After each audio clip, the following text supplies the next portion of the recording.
Episode 14, Specters of the Sea. We all know the trope, the mysterious, quiet harbor town where inexplicable events occur. Except, I wasn't there to solve a mystery. I wasn't some dashing hero with a haunted past.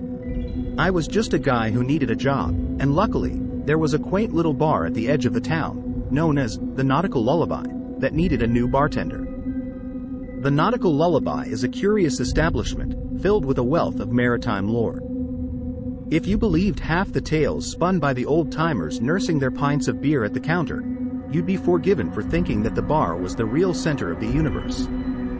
Stories of sunken ships, sea monsters, ghostly mariners, and fabled treasures, this is where they were conceived, nurtured, and passed down through generations of the sea.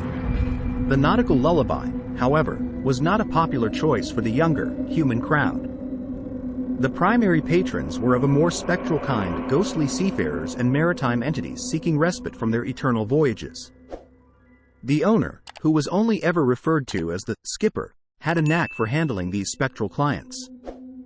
He was a bristly, burly man who moved like he had the sea inside him, sometimes calm, sometimes stormy.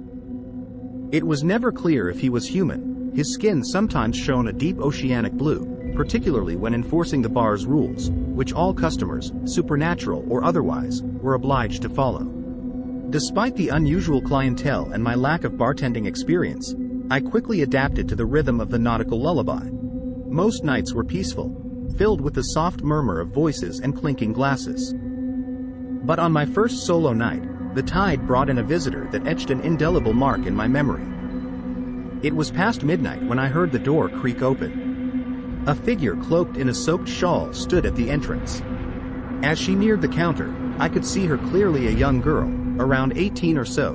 Her skin was of an ethereal blue shade, and her long, dark hair dripped water onto the wooden floor. Her eyes held an eternity of despair. She had a certain air about her, the melancholy of a tragic sea ballad. She was, in the truest sense, a lost soul. Her voice was barely a whisper when she asked for a drink.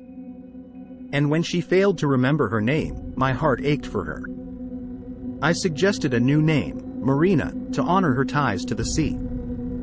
I also informed her of our unique payment system using seashells, pebbles, and pearls, each with its unique value in the spectral currency hierarchy. Marina produced a small pouch containing iridescent black pearls, the rarest and most valuable of spectral currencies.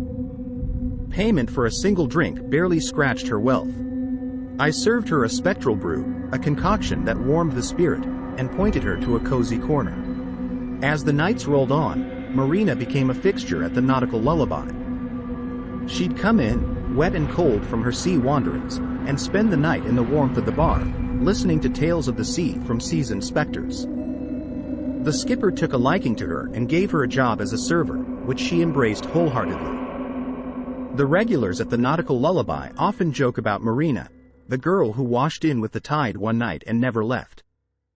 In the dim, flickering light of the bar, with spectral songs playing softly in the background, the line between the world of the living and the world of the dead becomes thin. It is in this twilight world that I continue to serve, hoping to bring some warmth to the weary souls of the sea, one spectral brew at a time.